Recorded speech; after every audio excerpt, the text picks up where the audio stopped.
last few days, the telephone in our office were ringing non-stop. The reason being is the new CSOL list draft, the core skill occupation list. There is a rumor that chefs and cooks is going to get removed from that list, whether you will be eligible to apply. If that is your question, that is what I'm going to address, because I thought if it's a good idea that I can have a quick chat with you so that I can give you my knowledge and the information I got so that it can give you a bit of a peace of mind.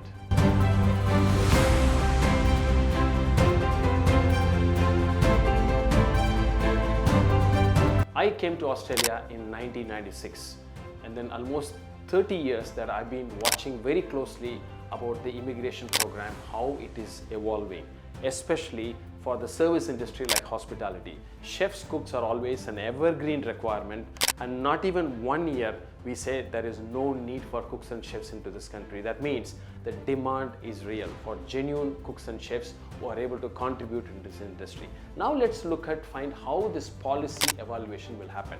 What you got now in the news is basically a proposal, a first draft from the minister or the suggestion from the minister or from the department that they feel these are the changes they want to bring in.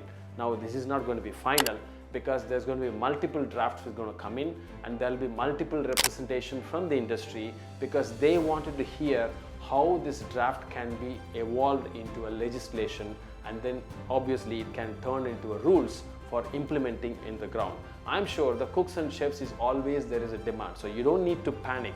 All I would suggest is there could be some refinement into the process. Say for an example, what I'm looking at is they may tighten the screws for skill assessment.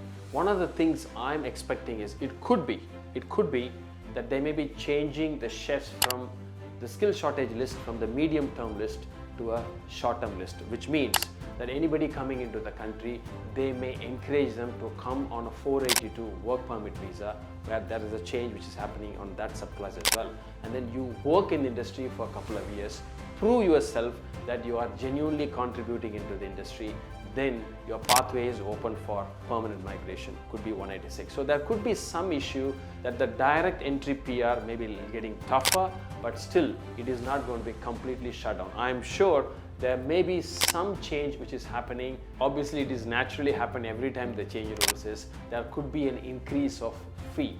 So what I would suggest is, if you are a cook and chef that you're looking at Australia as your potential country, you wanted to migrate or you go on a work permit, you need to speed up the process, because as you are aware, the election are coming in few months time. There could be some change, because migration is a hot topic. Why? Because in the last 2 years post pandemic, when the borders are open, close to 600,000 people came to the country, because the last 2 years, 2021 and 2022, there was not much of a people who came into Australia. So majority of the need which was in Australia has been serviced. So there could be a change. Naturally, they need to change or redraft or fine tune the policy so that they look at how this requirement of migration is going to drive in the next 3 to 5 years. So don't need to panic.